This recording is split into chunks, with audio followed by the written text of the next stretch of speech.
Welcome to your chemistry classroom. प्यारे बच्चों, आज हम थर्मोडायनामिक्स के अंदर बात करने वाले हैं एक और टॉपिक के बारे में, और वो है लैटिस एंथैल्पी और लैटिस एनर्जी। लैटिस एनर्जी के बारे में हमने केमिकल बॉन्डिंग के अंदर भी पढ़ा था, जब हम आयोनिक बॉन्ड के बारे में बात करते हैं। ठीक है, तो it's a concept of ionic bond. तो यहां पे भी हम लैटिस एंथैल्पी की टर्म्स के अंदर बात करेंगे। What is lattice energy or lattice enthalpy? It is the energy released when 1 mole of a crystalline solid is formed by the combination of oppositely charged ions in the gaseous state. Okay, मतलब ये मेरे पास कोई cation है, it is in gaseous state. ये मेरे पास कोई A9 है, it is also in gaseous state. और इनके बीच में जो फोर्स ऑफ अट्रैक्शन बनेगी और ये बन जाएंगे ए बी। बॉन्ड बनेगा तो एनर्जी बाहर जाएगी, तो ये जो एनर्जी बाहर जाने वाली है, दिस इज लैटिस एनर्जी और लैटिस एंथैल्पी। तो जब दो oppositely charged ions in their gaseous state combine to form a solid, then it is called lattice energy. इसको रिवर्स करो, ये एनर्जी तो बाहर निकली, अब इसको अगर वापस मुझे इसमें कन्वर्ट करना है, मींस ए बी को वापस मुझे ए पॉजिटिव और बी नेगेटिव में कन्वर्ट करना है, then I have to supply जो एनर्जी, मान लो यहां से यू एनर्जी बाहर गई, तो यही एनर्जी मुझे लगानी पड़ेगी, तभी मैं इन बॉन्ड्स को तोड़ सकती हूं। तो आयॉन्स के मिलने पर कंपाउंड बना, क्रिस्टलाइन कंपाउंड बना, जो एनर्जी बाहर गई दैट इज लैटिस एनर्जी, और आयनिक कंपाउंड को वापस अपने कॉन्स्टिट्यूएंट्स में ब्रेक डाउन करने के लिए जो एनर्जी हमने लगाई that is also lattice energy. तो सेकेंड डेफिनेशन में यही है, it is the energy required to completely separate 1 mole of the crystalline solid into its constituents. Right, ये आप पहले भी कर चुके हैं। अब देखो, lattice energy it's not a single step process कि हम ये बोले, आपको पता आयॉन्स जो है वो हवा में तो घूमते नहीं है, मोमेंटरीली बनेंगे और एकदम से एक दूसरे के साथ वो कंबाइन कर जाएंगे। ठीक है, पहले मैं सिंपल एक बात करती हूं, let it be that A it will combine with B और ये बन जाएगा A B. Now it is not a single step, मैं इसको रिप्लेस कर रही हूं एक एग्जांपल के साथ। लेट इट बी, मुझे बनाना है सोडियम क्लोराइड, मुझे बनाना है सोडियम क्लोराइड। ठीक है, तो सोडियम क्लोराइड बनाने के लिए मुझे चाहिए सोडियम और क्लोरीन, आपको पता है गैसियस फॉर्म में होती है, मुझे चाहिए क्लोरीन, लेकिन एक Cl है तो मैं यहां पे हाफ लगा देती हूं। ठीक है, अब इस पूरी रिएक्शन का कुछ ना कुछ डेल्टा H होगा।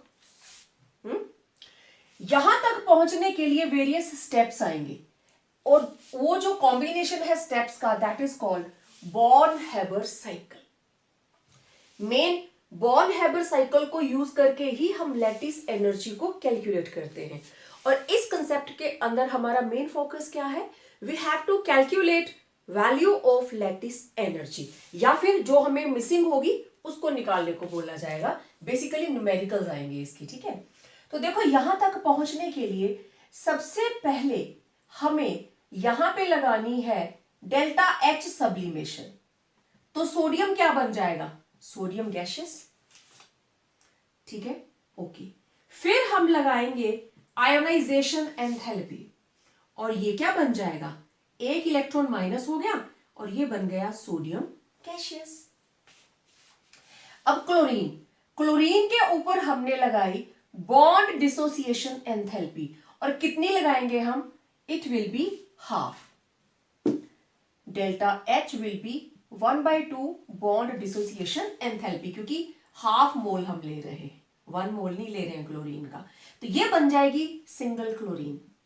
बॉन्ड को तोड़ दिया, I will get single chlorine. Okay, इधर से इलेक्ट्रॉन लिया गया था, यहां पे जब इलेक्ट्रॉन ऐड हुआ there will be release of electron gain enthalpy, और ये क्या बन जाएगा, Cl नेगेटिव।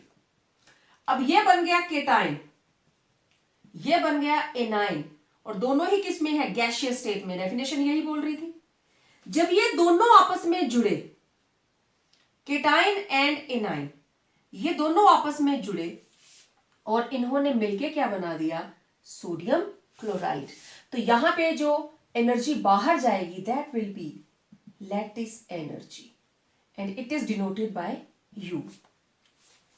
अब ध्यान से देखिए, एंथैल्पी ऑफ सब्लिमेशन हमें लगानी पड़ेगी, तो it will be positive always. Ionization enthalpy हमें लगानी पड़ती है, it will be positive always. Bond dissociation enthalpy हमें लगानी है, it will be positive always. And electron gain enthalpy, it is the amount of energy released and it will be negative. Lattice energy, जब दो ions आपस में जुड़ेंगे, it is always negative. Lattice energy हमेशा negative, ये ions के मिलने पर energy बाहर ही जाएगी because there is formation of ionic bond, right? हाँ, इससे वापस रिवर्स करेंगे तब ये पॉजिटिव आएगी।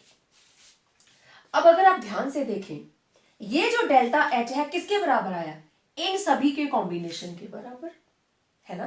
तो delta H it will be equal to delta H sublimation plus ionization enthalpy plus 1/2 bond dissociation enthalpy plus electron gain enthalpy plus lattice energy.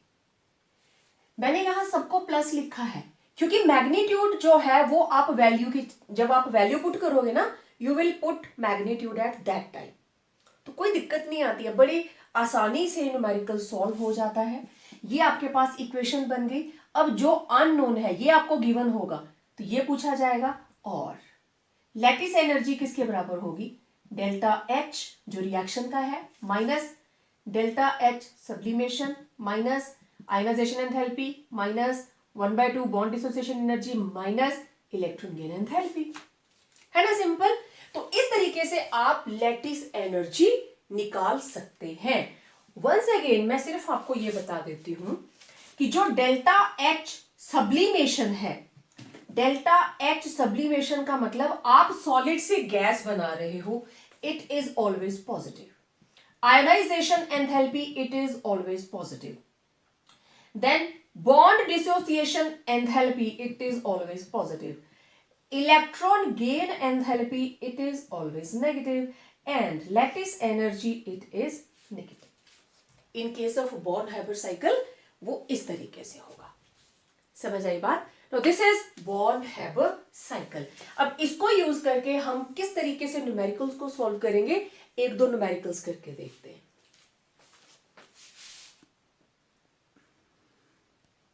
Now see the question. Construct Born-Haber cycle to calculate lattice energy of NaCl from the following data. आपको data given है, enthalpy of formation दे दी उसने, NaCl reaction का कितना है, then sublimation given है, ionisation enthalpy, bond dissociation energy और electron gain enthalpy. तो पहले हम जल्दी से Born-Haber साइकिल बनाते हैं। तो मेरे पास this is sodium solid plus chlorine gaseous, और ये बन जाएगा NaCl सॉलिड, और इसका डेल्टा H आपको गिवन है, ये रहा -411.2 kilo joule per mole. This is enthalpy of formation of NaCl। Done. मुझे एक क्लोरीन चाहिए, मैंने इसको हाफ कर दिया। ओके, अब सब्लिमेशन। तो फर्स्ट स्टेप क्या रहेगा, मुझे सोडियम से बनाना है सोडियम गैसियस, तो यहां लगा डेल्टा H सब्लिमेशन, ठीक है। और डेल्टा एच सब्लिमेशन की वैल्यू कितनी दी है आपको, delta H sublimation it is +108.4। ये सारी वैल्यूज किलो जूल पर मोल में है, मैं साथ साथ में लिखूंगी। ये एनर्जी लगी और ये बन गया गैसियस। वेल, फिर हमने इसमें से एक इलेक्ट्रॉन हटाया और ये बन गया सोडियम गैसियस केटाइन। और आयोनाइजेशन एंथैल्पी आपको गिवन है, delta H ionization enthalpy it is +495.8, +495.8, again kilo joule per mole, I am not mentioning here. अब ये बन गया केटाइन, काम खत्म। ओके, पहले हम क्लोरीन को लगाएंगे बॉन्ड डिसोसिएशन एनर्जी, और मुझे हाफ लगानी है. How much? It is 242. तो delta H bond dissociation enthalpy it will be 1/2 into 242. It will be equal to plus 121 again kilo joule per mole, और ये बन गई सिंगल क्लोरीन. फिर ये इलेक्ट्रॉन यहां निकला था और इस क्लोरीन ने इलेक्ट्रॉन एक्सेप्ट कर लिया, और यहां पे delta H electron gain enthalpy कितनी निकली बाहर? Yes, that is -348. -348 again kilo joule per mole, और ये बन गया Cl नेगेटिव एनायन. अब केटाइन और एनायन जब आपस में मिले तो यहां से लैटिस एनर्जी U ये मुझे पता करनी है. सब कुछ मेंशन है, हर वैल्यू आपको गिवन है, बस ये एक अननोन है. ठीक है, तो we know delta H formation किसके बराबर? Delta H sublimation plus ionization enthalpy plus delta H bond dissociation enthalpy plus delta H electron gain enthalpy plus lattice energy. ठीक है, सबकी वैल्यूज पुट कर दीजिए. Delta H F is -411.2, sublimation is 108 plus ionization enthalpy is 495.8 plus bond dissociation energy is 121 plus electron gain enthalpy is -348 plus this is lattice energy, right? Okay, bracket खोल दे. 411.2 equals इन तीनों को हम add कर लेते हैं. ठीक है, और ऐड करके आएगा,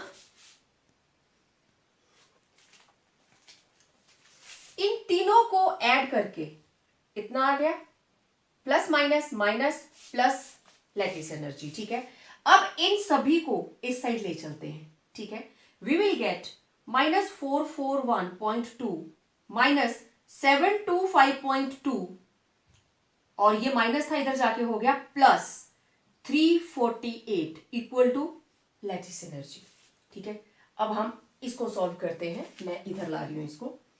तो वी विल गेट -411.2 -725.2, तो इट विल बी 0.463 4 + 7 11. ठीक है, ये आ गया माइनस का, तो it will B you will be -1136.4 plus 348. तो इसमें से 348 आप माइनस कर दीजिए, तो व्हाट यू विल गेट 0.4 16 -8 8, यहां रह गए 12 अगेन 8, यहां रह गए 10 7, तो साइन विल बी नेगेटिव. तो ये लीजिए लैटिस एनर्जी आ गई हमारे पास -788.4 kilo joule per mole. This is kilo joule per mole, right? तो आप मेरे को बताइए, बहुत टफ है क्या? These numericals are too simple, बहुत ही सिंपल. बस आपको बॉन्ड हेबर साइकिल कंस्ट्रक्ट करना है, वैल्यूज पुट करनी है. अब अगर ये नहीं दी होती, लैटिस एनर्जी दी होती, तो आप इसको कर लेते. इनमें से जो भी एक अननोन एंटिटी होगी, सिंपल प्लस माइनस है, तो आप इसको आसानी से कर सकते हैं. ठीक है, एक और न्यूमेरिकल देखते हैं. लीजिए next numerical, construct bond Haber cycle to calculate lattice energy of potassium fluoride from the following data. देखो जो हमने NaCl का बनाया था ना, मैं तो उसी को किया और उसी को बनाने लगी हूं. ठीक है, अब देखना, आपको गिवन है delta H formation of KF. Okay, this is given -562.6 kilo joule per mole. Okay, delta H sublimation of potassium it is plus 89.6 kilo joule per mole. Ionization enthalpy it is plus 419. अब ये sublimation से बन गया potassium gaseous, और एक electron हटा तो ये बन गया K पॉजिटिव गैशियस, और ionisation enthalpy 419 kilo joule per mole. Bond dissociation enthalpy of fluorine, again मैं इसको हाफ करने वाली हूं क्योंकि यहां पे एक फ्लोरीन चाहिए, तो it will B 158.2 and it will B 2 7 14, 2 9 18, it will B 79.1 again kilo जॉल पर मोल, और ये बन गई सिंगल फ्लोरीन। इसके उसके बाद एक इलेक्ट्रॉन एक्सेप्ट किया, electron gain enthalpy how much, ये रही electron gain enthalpy is -332.6, -332.6 kilo जॉल पर मोल, और ये बन गया F नेगेटिव गैसियस फॉर्म, बन गया बॉन्ड हैबर साइकिल। और आपको निकालना क्या है, लैटिस एनर्जी, ये रहा आपका फॉर्मूला, ये आपको गिवन है -562.6 equal to sublimation 89.6 plus ionization enthalpy 419 plus bond dissociation energy 79.1 plus electron gain enthalpy -332.6 plus lattice energy. Again आप क्या करेंगे, सबका सॉल्व कीजिए और लैटिस एनर्जी निकाल लीजिए, ठीक है। ये बन जाएगा 562.6 equal to 89.6 plus 419 plus 79.1 plus minus minus 332.6। तो लैटिस एनर्जी किसके बराबर आई, इधर ही रहने दो, बाकी सबको दूसरी साइड ले चलो। You will get -562.6 minus 89.6 minus 419 minus 79.1 plus 332.6, ऐसे ही करेंगे। और इसको जब आप लोग सॉल्व करेंगे you will get -817.7। In this way you can calculate lattice energy for the formation of potassium fluoride KF। सभी का प्रोसीजर सेम, और ये डाटा सभी का दिया होगा कि टोटल रिएक्शन की formation, sublimation, ionisation enthalpy, bond dissociation energy, electron gain enthalpy, everything is given. Just यहां पे आपको थोड़ा सा साइंस का ध्यान रखना है। मैंने इसीलिए आपको जो फॉर्मूला है वो सारा प्लस में ही सिखाया है। जो इसका देखो डेल्टा एच मैग्नीट्यूड है इसका नेगेटिव, इलेक्ट्रॉन गेन एंथैल्पी उसका मैग्नीट्यूड है नेगेटिव, बाद में नेगेटिव हो जाएगा। तो अगर आप पहले ही उसको माइनस ले लेके चलेंगे ना, फिर कई बार कंफ्यूजन क्रिएट हो जाता है। सो आप फॉर्मूला को पॉजिटिव में ही लीजिए, उसके बाद जो मैग्नीट्यूड है उसको उसके अंदर पुट कीजिए, क्योंकि अगर आप यहां पे पहले ही नेगेटिव लेंगे ना, फिर वैल्यू के साथ थोड़ा सा क्लैश होता है। तो आपको इसी फॉर्मूला के साथ काम करना है। जो मैग्नीट्यूड आपको गिवन है, ये सारे का सारा डाटा आपको स्टेटमेंट के अंदर दिया गया होगा, ठीक है। तो बहुत सिंपल से न्यूमेरिकल्स है। नेक्स्ट मैं स्टेटमेंट लिखने वाली हूं, सोल्व आपने खुद करना है, okay. Now you have to construct Born-Haber cycle to calculate lattice energy of lithium chloride. Data आपको given है। This is lithium solid plus chlorine gaseous, और ये बन जाएगा lithium chloride solid, और इसका डेल्टा H आपको given है -411.2 किलो जॉल पर मोल, ठीक है। लिथियम सॉलिड से बनेगा लिथियम गैसियस, लिथियम गैसियस से बनेगा लिथियम केटाइन, क्लोरीन से बनेगी सिंपल क्लोरीन, और इससे बन जाएगा क्लोरीन एनाइन। बाकी आप इसको रिप्रेजेंट करेंगे, फिर ये दोनों जुड़ेंगे तो बन जाएगी लैटिस एंथैल्पी, ठीक है। यहां delta H sublimation value put कीजिए, delta H ionization enthalpy value put कीजिए, -1 इलेक्ट्रॉन हो जाएगा। यहां पे delta H bond dissociation energy equal to 1/2, जो भी आपको वैल्यू गिवन है, ये क्लोरीन गैसियस बन जाएगा। यहां पे delta H electron gain enthalpy value put कीजिए, और अल्टीमेटली ये बना केटाइन, ये बना एनाइन, और लैटिस एनर्जी का फॉर्मूला लगाकर इसका आंसर निकाल के मुझे सेंड करना, ठीक है। Next, what is the limitation of first law of thermodynamics. First law energy की कंजर्वेशन की बात करता है। Does it have any limitation? Yes, of course. Thermodynamics का first law energy change, enthalpy change, हर चीज को एक्सप्लेन करता है, लेकिन कोई पर्टिकुलर रिएक्शन आसानी से हो जाती है और कोई रिएक्शन आसानी से नहीं होती। ऐसा क्यों? जैसे एक नॉर्मल सी ऑब्जर्वेशन, आपसे पानी गिर जाता है, थोड़ी देर के बाद वो इवेपोरेट हो जाता है, लेकिन अगर सरसों का तेल गिर जाता है, it will take much time, बहुत टाइम लेता है, बहुत टाइम लेता है, मतलब आपको कपड़े से साफ ही करना पड़ेगा, चाहे 3 दिन वो पड़ा रहे। ऐसा क्यों? अब ऐसे ही सवालों के जवाब हमें देगा सेकंड लॉ ऑफ थर्मोडायनामिक्स। और सेकंड लॉ के बारे में बात करने से पहले हम बात करेंगे what are spontaneous and non spontaneous processes. Now very important topic, what are spontaneous and non spontaneous process? I know it's a new term, spontaneous. Spontaneous processes वो process होते हैं which have natural tendency for their occurrence, जो अपने आप reactions हो जाती है, आपको किसी भी एक्सटर्नल एजेंसी की जरूरत उसमें नहीं होती। जब भी बारिश होती है, पानी हमेशा ढलान पे बहता है ना, हाइट से नीचे वाली साइड को बहता है, लेकिन अगर आपको पानी पहले फ्लोर से टॉप फ्लोर तक लेके जाना है, कैसे लेके जाओगे? यस, आपको मोटर लगानी पड़ेगी। ठीक है, आप पहाड़ से एक पत्थर को हल्का सा ऐसे जर्क मारते हो, वो लुढ़कता लुढ़कता वो नीचे जाके गिर जाता है। अब उतनी ही फोर्स के साथ आप हिल के फुट के ऊपर, ये मान लो हिल है, यहां से आपने पत्थर फेंका, वो सीधा नीचे आके गिरा। ओके, अब ये जो पत्थर यहां पड़ा ना, इसको थोड़ा सा जितना धक्का ऊपर से मारा था ना, इसको भी धक्का मारो, पहुंच जाएगा टॉप पे? नहीं पहुंचेगा। तो दिस इज नेचुरल टेंडेंसी, और ये नेचुरल टेंडेंसी नहीं है। तो स्पॉन्टेनियस प्रोसेस वो है जो अपने आप हो जाते हैं, या फिर हमें थोड़ा सा इनिशिएट करना पड़ता है। पत्थर अपने आप नहीं गिरेगा, चाहे कोई जानवर उसको धक्का मारेगा या हम उसको धक्का मारेंगे, तभी वो लुढ़कता हुआ नीचे आएगा।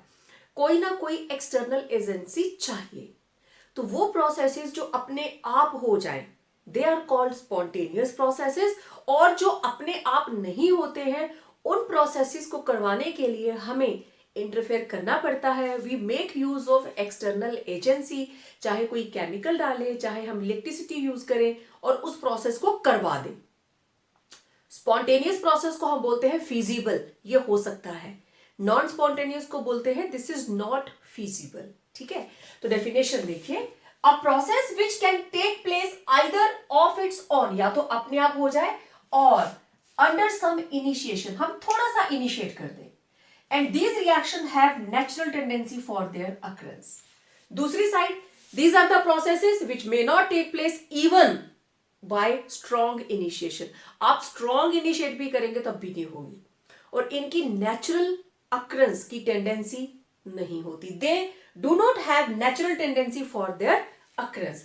अब जरा एग्जांपल्स देखिए, ये वो एग्जांपल्स है जिसमें हमें कोई भी इनिशिएट नहीं करना पड़ता, without initiation. Example, evaporation of water. आपके घरों से, तालाब से, नदियों से, समंदर से पानी अपने आप इवेपोरेट होता रहता है, या आप लोग खड़े रहते हैं वहां पे समंदर के पास, उसको हीट करते रहते हैं? नो, ऑटोमेटिकली रूम टेम्परेचर पे भी इवेपोरेशन हो रही है, हाई टेम्परेचर पे भी हो रही है। तो it's a natural tendency of water to get evaporate. तो इवेपोरेशन ऑफ वाटर, इसमें हम कुछ भी नहीं करते हैं। डिसोल्यूशन ऑफ सोडियम क्लोराइड और शुगर, कुछ भी ले लीजिए आप। मैंने पहले भी आपको कितनी बार ये चीज बताई है, पानी के अंदर आप नमक डालिए, आपको स्पून के साथ उसको स्टीरिंग करने की जरूरत नहीं है, वो ऑटोमेटिकली घुल जाएगा। It will dissolve because it has natural tendency, it's a spontaneous process. Okay, then oxidation of carbon monoxide to form carbon dioxide. Carbon dioxide is more stable than carbon monoxide. तो जब भी कभी carbon monoxide को oxygen मिलेगी, it will get oxidized to CO2 automatically, हम कुछ नहीं करेंगे इसमें। डिस्प्लेसमेंट रिएक्शन, कॉपर सल्फेट के सॉल्यूशन के अंदर, बीकर के अंदर आप आयरन के नेल्स डालिए या जिंक डालिए और उसको बीकर को साइड में रख दीजिए, आप कुछ भी नहीं करेंगे, डिस्प्लेसमेंट रिएक्शन अपने आप हो जाएगी। Because this reaction have natural tendency for its occurrence. Okay, अब कुछ एक एग्जांपल्स जिनमें हमें इनिशिएशन चाहिए. कोई मोमबत्ती जलानी है या आपको एलपीजी जलानी है, आपको एक बार तो इग्निशन देना पड़ता है. आपको गाड़ी ही चलानी है, once you have to ignite, ignition देते हो ना, सेल्फ मारते हो उसको, उसके बाद प्रोसेस चलता रहता है, चलता रहता है. तो मोमबत्ती अपने आप से नहीं जलेगी, आपको उसको एक बार इग्नाइट करना पड़ेगा. एलपीजी गैस का बर्नर अपने आप नहीं चलेगा, आपको एटलीस्ट वंस उसको इग्नाइट करना है. Then electrolysis of water. अब देखो, वाटर की इलेक्ट्रोलाइसिस आसानी से नहीं होती, लेकिन एक बार जब आप उसमें इलेक्ट्रिक करंट पास कर दोगे, वाटर के अंदर आप इलेक्ट्रिसिटी पास कर दोगे, इलेक्ट्रिक करंट, तो it will start giving hydrogen and oxygen. Then calcium carbonate, this is calcium carbonate. ये कार्बन डाइऑक्साइड नहीं देगा जब तक आप इसको हीट नहीं करते, और एक बार हीट कर देंगे, it will start giving calcium oxide and carbon dioxide. तो ये रिएक्शन थी विद इनिशिएशन. अब नॉन स्पॉन्टेनियस प्रोसेस. आप गोल्ड का कोई आर्टिकल पानी में डाल दीजिए, 1 दिन, 2 दिन, 7 दिन, 1 महीना पानी में पड़ा रहने दीजिए, उसको कुछ भी नहीं होगा. It will not dissolve. But it doesn't mean कि गोल्ड पानी में नहीं घुलता. घुलता है, गोल्ड पानी में घुलता है, but that is having a special method, that is Beed arc method. +2 के अंदर आप उसको स्टडी करेंगे. स्पेशल मेथड है वो, उसमें सेटअप लगाना पड़ता है, सोने का पानी तैयार हो जाता है, लेकिन नेचुरल टेंडेंसी नहीं है. It will not dissolve without the interference of external agency. Okay, अब एक चीज और देखिए. जब आप शुरू में फर्स्ट चैप्टर के अंदर कंजर्वेशन ऑफ मास वाला रिएक्शन लिखते हो, तो आप एक इक्वेशन लिखते हो, silver nitrate plus sodium chloride, और ये बन जाता है सिल्वर क्लोराइड प्लस NaNO3. और कैसे बनता है reaction? This is aqueous, this is aqueous, ये बन जाते हैं precipitate. It remains in aqueous. ये प्रोसेस हो जाता है क्योंकि इसकी नेचुरल टेंडेंसी है रिएक्शन की. रिवर्स करो जरा, आप AgCl को सोडियम नाइट्रेट के अंदर ऐड कीजिए, there will be no reaction. This reaction is feasible, this reaction is not feasible. समझ आई बात? ये रिएक्शन तो होती है, this is spontaneous process, but reverse is not possible, that is non spontaneous. Reverse is not possible, that is non spontaneous. तो आपको समझ आ गई होगी स्पॉन्टेनियस प्रोसेसेस क्या होते हैं और नॉन स्पॉन्टेनियस प्रोसेसेस क्या होते हैं. ठीक है, अब वो कौन सी ड्राइविंग फोर्स है, ऐसी कौन सी फोर्स है जो स्पॉन्टेनियस प्रोसेसेस को भी करवाती है और नॉन स्पॉन्टेनियस को होने से रोकती है. अब इसके बारे में बात करते हैं. वेल, अब बात करते हैं what is the driving force in a spontaneous process. वो कौन सी फोर्स है जो किसी प्रोसेस को स्पॉन्टेनियस बना सकती है या बनाती है. टोटल 2 बातें हैं जिनके ऊपर हमें फोकस करना है, या मैं ऐसे कहूं, there are 2 driving forces which can make the process happen naturally. पहला, tendency to acquire minimum energy or enthalpy, and second is tendency to have maximum randomness. Now one new word again, randomness. इसके बारे में मैं अभी बात करती हूं. कोई भी ऐसा सिस्टम जिसके अंदर डेल्टा H नेगेटिव होगा, any system which is exothermic, मतलब it is having delta H negative has natural tendency to occur. Right? मतलब अगर किसी रिएक्शन को स्पॉन्टेनियस होना है, for spontaneous process delta H should be negative. this is favorable condition. It will always favor as a driving force. तो ये reaction को spontaneity की तरफ लेके जाएगा. क्यों? क्योंकि जो रिएक्शन एक्सोथर्मिक है मतलब हीट उसमें से बाहर जा रही है, तो सिस्टम की अपनी एनर्जी क्या हो गई? कम. और हम जानते हैं system with lower energy is more stable. जितनी कम एनर्जी होगी system will be more stable. ठीक है. तो अगर हम ये मान के चले कि क्या decrease in energy is the only criteria, is it? No. Nature के अंदर इतनी सारी रिएक्शंस हैं जिनका डेल्टा एच पॉजिटिव है, इवन देन वो होती हैं. देखो कौन कौन सी. Evaporation of water delta H positive. Ice की melting of ice delta H positive. Dissolution of ionic salt, नमक पानी में घुलता है, कॉपर सल्फेट पानी में घुलता है, पोटेशियम क्लोराइड पानी में घुलता है, और इन सभी की डेल्टा एच क्या है? पॉजिटिव. लेकिन ये रिएक्शंस पॉसिबल है भाई, ये रिएक्शंस होती हैं. इसका मतलब ये हुआ tendency to acquire minimum energy. मतलब हम ये सोचे कि इसकी डेल्टा एच नेगेटिव है तो ये प्रोसेस होना ही चाहिए. ये एक क्राइटेरिया है. It will support for spontaneity. लेकिन कुछ और भी साथ में आ रहा है, सेकंड वाला, दैट इज रेंडमनेस. तो क्योंकि अगर सिर्फ tendency to acquire minimum energy is the only criteria, तब तो सारी रिएक्शंस हो जानी चाहिए जिनका डेल्टा एच नेगेटिव है. इन दोनों का ओवरऑल इंपैक्ट हम आगे करने वाले हैं. यहां सिर्फ हम ड्राइविंग फोर्सेस की बात कर रहे हैं. ठीक है. तो फिर ये वाली जो रिएक्शंस है दे शुड नॉट हैपन. इसका मतलब ये जो टेंडेंसी है to acquire, tendency to acquire minimum energy is not the sole criteria. Sole मतलब the only criterion for spontaneity of a process. For spontaneity of a process. Paper में आपको question आता है that tendency to acquire minimum energy is the only criteria for spontaneous processes.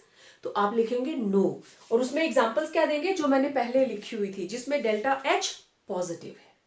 ठीक है. Okay. अब बात करते हैं tendency to have maximum randomness. इसका क्या मतलब है? Let's see that. Tendency to have maximum randomness. पहले तो रैंडमनेस क्या होती है? ओके. देखो, सबसे टफ जॉब जब मॉर्निंग असेंबली होती है, सबसे टफ जॉब क्या होती है? लाइंस सीधी नहीं बनती हैं, टेढ़े ही खड़े रहेंगे, थोड़ा सा गैप रहेगा. मतलब टीचर जो आगे है वो इशारे करता रहता है, इधर हो जाओ, इधर हो जाओ, इधर हो जाओ, है ना. ओके. तो system is little bit unstable. Lines proper नहीं है, system is little bit unstable. Okay. फिर सुबह अनाउंसमेंट हो जाती है कि आज हमारे स्कूल में मैजिक शो है. What will happen?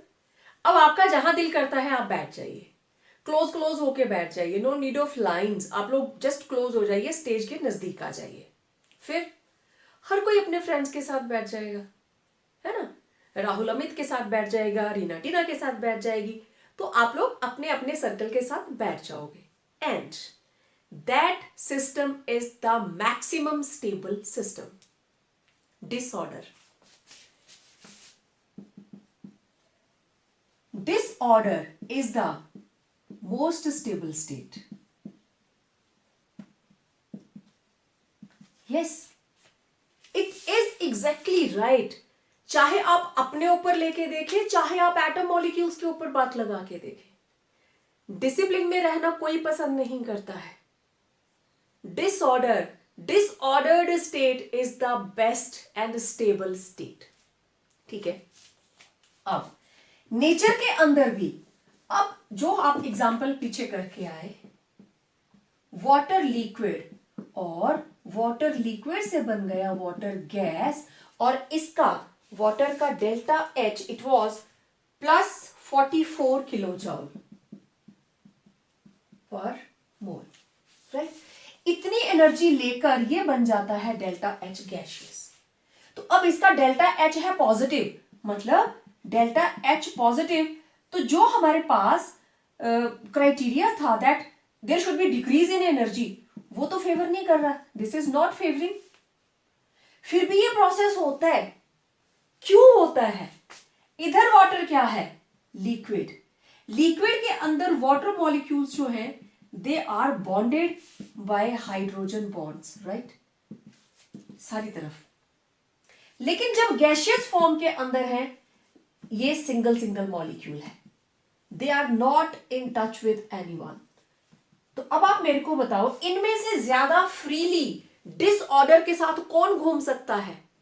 Gaseous water.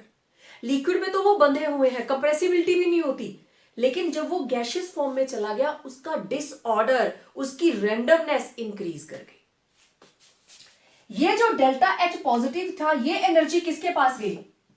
इसके पास। डेल्टा एच पॉजिटिव इसने एब्जॉर्ब की ना, एब्जॉर्ब करने पर इसके मॉलिक्यूल्स की काइनेटिक एनर्जी बढ़ गई और वो किस में डिसोसिएट हो गए? वेपर्स के अंदर, राइट।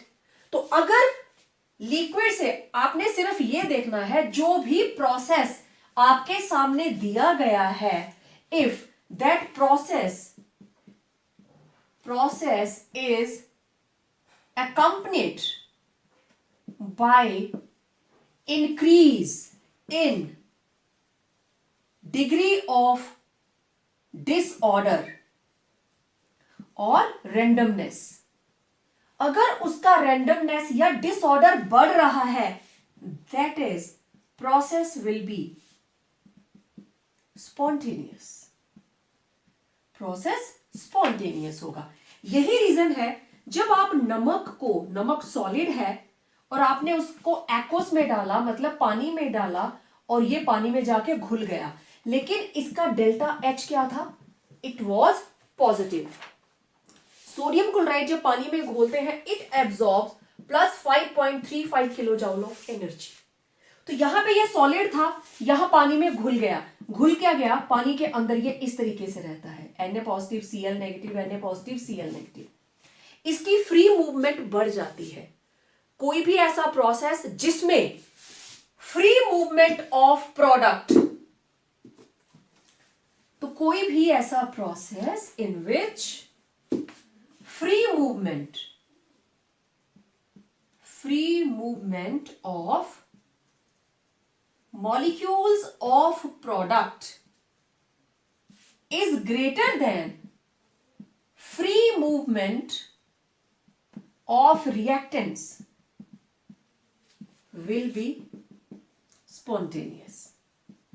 समझ रहे हो बात को? It will be spontaneous, ठीक है। अगर कोई सॉलिड से लिक्विड बनता है, रैंडमनेस बढ़ गई। अगर कोई लिक्विड से गैस बनता है, स्पॉन्टेनियस। अगर कोई सॉलिड से गैस बनता है, स्पॉन्टेनियस। अगर कोई सॉलिड एक्वस में घुल के उसका एक्वस सोल्यूशन बना लेता है, again it is spontaneous, right. तो ये दो चीजें हमने पढ़ी कि मिनिमम एनर्जी अगर एक्वायर करता है कोई सिस्टम तो वो स्पॉन्टेनियस होना चाहिए, लेकिन हर किसी के साथ हो ऐसा जरूरी नहीं है, क्योंकि वो अकेला क्राइटेरिया नहीं है जो डिसाइड करेगा। दूसरा क्राइटेरिया क्या है? To have maximum randomness. जितनी फ्री मूवमेंट ज्यादा होगी, सिस्टम उतना ही ज्यादा स्टेबल।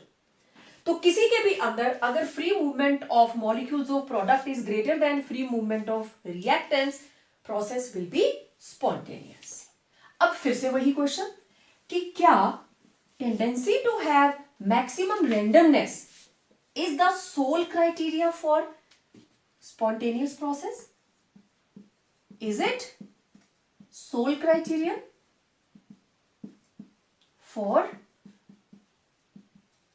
spontaneity?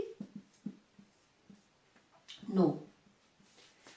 अकेला tendency to have maximum randomness भी किसी भी प्रोसेस की स्पॉन्टेनिटी को कंट्रोल नहीं कर सकता। हम सिर्फ एंट्रोपी के बेस पे ये नहीं कह सकते कि ये प्रोसेस जो है वो स्पॉन्टेनियस होगा ही होगा। देखो हमारे पास बहुत सारे ऐसे एग्जाम्पल्स हैं, जैसे हमारे पास liquefaction of gases, liquefaction of gases, तो उसमें क्या होता है, गैस, गैस से क्या बन जाता है, लिक्विड। अब यहां पे रेंडमनेस क्या कर रही है, गैस से लिक्विड बना, randomness decreases but process is spontaneous, randomness decreases but process is spontaneous. अच्छा, एक और चीज, हमारे पास solidification of liquids, solidification of liquids, ठीक है, लिक्विड लिक्विड से बन जाता है सॉलिड। देखो अगेन रेंडमनेस क्या कर रही है, decrease but process is spontaneous. Water से जब आइस बनती है सर्दियों में, आप कुछ करते हैं उसमें, सराउंडिंग्स में ही हो रहा है जो भी हो रहा है, ऑटोमेटिकली वाटर फ्रीज कर जाता है, ठीक है। तो इन दोनों पॉइंट्स की डिस्कशन से हम क्या रिजल्ट निकालते हैं, what we conclude that tendency to acquire minimum energy and tendency to have maximum randomness are to work together in order to make the process feasible। Process को फिजिबल करने के लिए ये दोनों ही क्राइटेरियाज को साथ में काम करना पड़ेगा।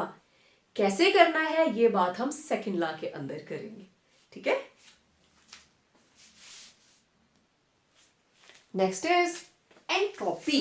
अब ये भी एक नई टर्म आ गई, क्योंकि आप रैंडमनेस डिसऑर्डर पढ़ते आ रहे हो, तो रैंडमनेस और डिसऑर्डर को मेजर करने के लिए जो हमें एंटिटी चाहिए, जो हमने नाम दिया, दैट इज एंट्रोपी।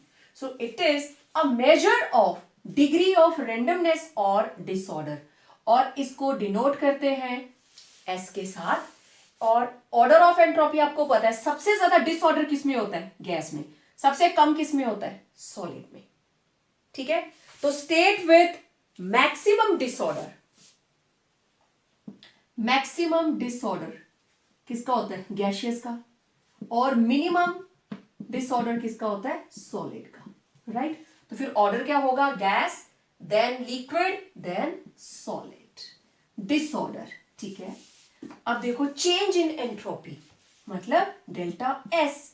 अब मैंने आपको बोला था ना tendency to have maximum randomness, तो किस तरीके से होगा अब हम बात करेंगे उसके बारे में। मान लीजिए कोई प्रोसेस है रिएक्टेंट से प्रोडक्ट, इसकी एंट्रोपी है, रिएक्टेंट की एंट्रोपी है S1 और प्रोडक्ट की एंट्रोपी है S2। तो change in entropy will be entropy of product minus entropy of reactant, right. तो अगर प्रोडक्ट की एंट्रोपी, ये आ गया हमारे पास जो भी फॉर्मूला है, if entropy of product is greater then entropy of reactant, तो डेल्टा एस क्या हो गया, positive, and this is favourable, favourable for spontaneous process. Process spontaneous होगा अगर डेल्टा एस पॉजिटिव होती है, इसको याद रखना। And if entropy of product is less than entropy of reactant, मतलब रिएक्टेंट में डिसऑर्डर ज्यादा था, तो डेल्टा एस विल बी, क्योंकि SP minus S R, it will B negative. तो एंट्रोपी क्या कर रही है, decrease, that is entropy decreasing. और यहां पे क्या हुई, एंट्रोपी इंक्रीज। और जब भी एंट्रोपी इंक्रीज करती है that is a favourable condition, और अगर डिक्रीज करती है तो it is not favourable condition for spontaneity. Spontaneity के लिए ये कंडीशन फेवरेबल नहीं है, ठीक है।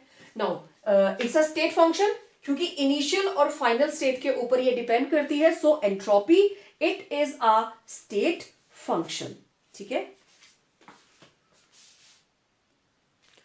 Entropy is a state function, right. और अगर मान लीजिए कोई सिस्टम रिवर्सिबल है और आइसोथर्मल है, temperature has to maintain constant either by gain और लॉस, राइट। तो delta S change in entropy किसके बराबर होगी, क्यू रिवर्सिबल अपॉन टेम्परेचर। तो आपको पता है क्यू किसके बराबर रहता है, डेल्टा एच, ठीक है। तो delta S will be equal to Q reversible upon T और डेल्टा एच अपॉन टी। अच्छा, अब इसको थोड़ा एक्सप्लेन करके देखते हैं that how it is a state function, how we have to prove it.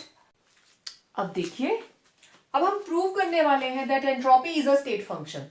वो तो आपने देख ही लिया दैट डेल्टा एस आप जब भी कैलकुलेट करेंगे it will be product minus reactant. तो product means final state, reactant means initial state, तो it is a state function. अब हम इसको प्रूव करेंगे by taking an example of cyclic process, ठीक है। तो ये हमारे पास एक कंटेनर है, उसके साथ हमने एक फ्रिक्शनलेस वेटलेस पिस्टन लगाया हुआ है and this process is isothermal and reversible. Means अगर यहां तक वॉल्यूम है V1, राइट, ये था वॉल्यूम V1, तो जैसे ये गैस एक्सपेंड करेगी it will be the final position और ये वॉल्यूम हो जाएगा V2, राइट। तो V2 is greater then V1 during expansion. वापिस करें, V1 ये हो जाएगा, V2 ये हो जाएगा। जब हम इसको कंप्रेस करेंगे तो it means this system is reversible. इसके साथ हमने अटैच किया है एक हीट रेजर्वायर, एक हीटर लगा दिया, क्योंकि सिस्टम क्या है, आइसोथर्मल।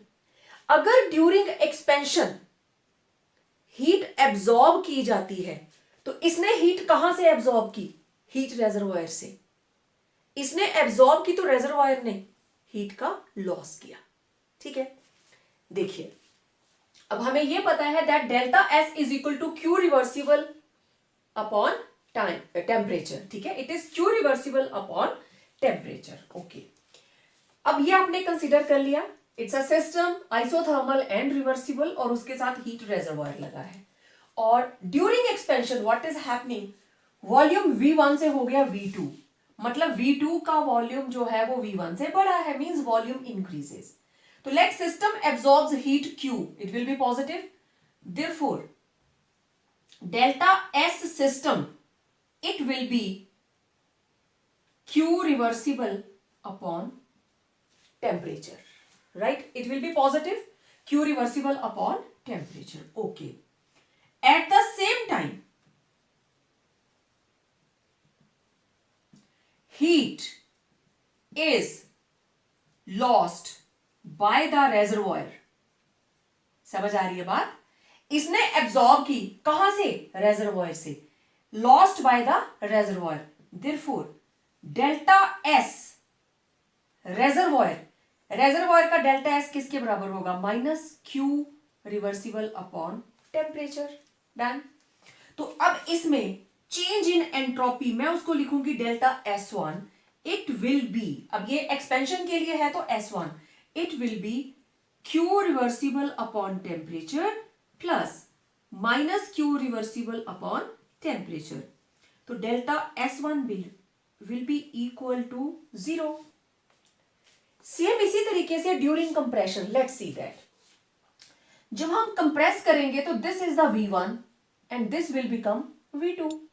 तो V1 V2 हो गया और V1 is greater than V2 means volume decreases, okay. Now during compression heat is released by the system Q, it will be minus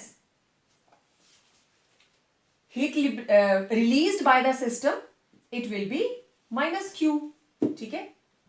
Q, it will be negative. Heat released by the system Q, it will be negative. Therefore, delta S system, it will be minus Q reversible upon temperature. अब heat release की system ने तो absorb कौन करेगा, reservoir. At the same time same amount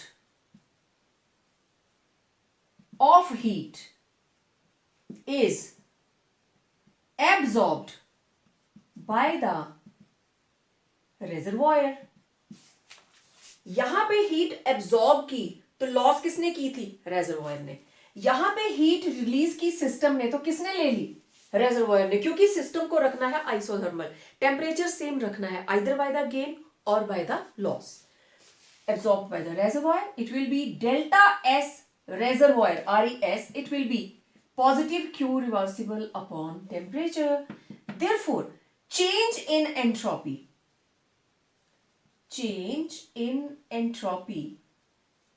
during compression, it will be delta S2 equal to minus Q reversible upon temperature plus Q reversible upon temperature. ठीक है, दोनों का sum total it will be equal to again 0.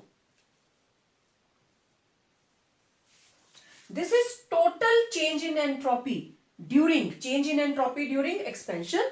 This is change in entropy during compression. This is change in entropy during expansion. ठीक है, now from this is equation second, this is equation 1. From 1 and 2, delta S1 plus delta S2 it is equal to 0. ठीक है, यहां पे delta S1 और delta S2 दोनों ही किसके बराबर आ रहे हैं? 0 के, क्योंकि S1 भी 0, S2 भी 0.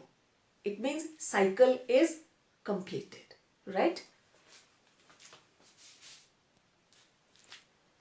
साइकिल कंप्लीट हुआ, इसका मतलब जितनी उसकी इनिशियल स्टेट में एंट्रोपी थी उतनी ही फाइनल स्टेट में हुई. That is entropy is same at initial as well as final state. Therefore, it is a state function. ठीक है, तो इस तरीके से आप प्रूव करेंगे that entropy is a state function. So what we conclude? We conclude that for a spontaneous process, delta S, change in entropy as a whole, total, it should be equal to system plus surrounding, और ये 0 से बड़ा होना चाहिए, मतलब positive होना चाहिए. Entropy change positive होगी तभी प्रोसेस जो है वो फेवरेबल होगा. ठीक है, तो अगर हमारे पास है सिस्टम आइसोलेटेड के अंदर सिर्फ सिस्टम होता है, सराउंडिंग हम कंसिडर नहीं करते, उसका सराउंडिंग के साथ कोई एक्सचेंज नहीं होता. जैसे मिक्सिंग ऑफ गैसेस, एक कंटेनर में हम 2 गैसेस को मिक्स कर रहे हैं, there is no change in energy और matter in the system and surrounding, but entropy तो चेंज हो रही है ना. ठीक है, इसका मतलब delta S it will be greater than delta S system, it will be greater than 0 और पॉजिटिव. आइसोलेटेड में सिर्फ सिस्टम, और अगर हम बात करेंगे नॉन आइसोलेटेड की, तब हमें we consider entropy change of system and surroundings, right? तो एस टोटल किसके बराबर होगा? Entropy, change in entropy of system plus change in entropy of surroundings. और अगर प्रोसेस चाहिए स्पॉन्टेनियस, तो दोनों का total should be greater than 0, that is it should be positive. तो सिस्टम एंड सराउंडिंग ये मिलके क्या बनाते हैं? यूनिवर्स. ठीक है ना, as system plus surroundings is equal to universe. Therefore delta S universe is greater than 0, that is positive. Entropy of universe is increasing. ठीक है, अब इसके आगे की बात हम करेंगे सेकेंड लॉ के अंदर. जैसे हमने एंथैल्पी के लिए फेज किए थे ना, फेज एनर्जेटिक्स, सेम ऐसे ही what is entropy of fusion, entropy of vaporisation and entropy of sublimation. Simple. Entropy of fusion. Change in entropy when 1 mole of a solid changes to the liquid state at its melting point. Vaporization में 1 mole of a liquid changes to its vapor at its boiling point. और sublimation में solid changes to gaseous state, most important, below its melting point. Melting point से पहले. अब आपको पता है जो हमारे पास रिलेशन है delta S equal to delta H upon T, तो जो प्रोसेस है उसको लिखते जाइए। Delta S fusion, it will be delta H fusion upon temperature. Vaporization, delta H vaporization of temperature. Sublimation, delta H sublimation upon temperature. ये छोटे छोटे numericals आ जाते हैं। आपको टेम्परेचर गिवन होगा, एंट्रोपी गिवन होगी, डेल्टा एच पूछा जाएगा जो भी प्रोसेस है उसके साथ, ठीक है। फ्यूजन में क्या हुआ, हमारे पास था कोई भी सॉलिड और सॉलिड से बन गया लिक्विड। सॉलिड की एंट्रोपी जो है इट इज एस सॉलिड और इसकी है एस लिक्विड। तो डेल्टा एस किसके बराबर होगी, entropy of liquid minus entropy of solid, ठीक है। वेपराइजेशन में क्या हुआ, लिक्विड से बना गैस, ठीक है। यहां पे इसकी एंट्रोपी, रिएक्टेंट की entropy of liquid, entropy of gas, तो डेल्टा एस किसके बराबर होगा, entropy of gas minus entropy of liquid. Clear, okay. अब देखिए, अगर मैं इसको सिंपल एस ना लिखूं तो लिक्विड के लिए वेपराइजेशन हो रही, यहां पे फ्यूजन हो रहा है। अब इधर सॉलिड, सॉलिड से डायरेक्ट बन रहा है गैस, तो इसकी entropy, entropy of solid it will be entropy of gas. तो delta S change in entropy किसके बराबर होगी, entropy of gas minus entropy of solid, ठीक है। तो जो सिंपल है फेज एनर्जेटिक्स के अंदर हम डेफिनेशन उसी के हिसाब से लिखते हैं, ठीक है। तो it was all about the concept of entropy. आज आपने स्पॉन्टेनियस और नॉन स्पॉन्टेनियस प्रोसेसेस इसके बारे में पढ़ा और what are the driving forces to make the process spontaneous.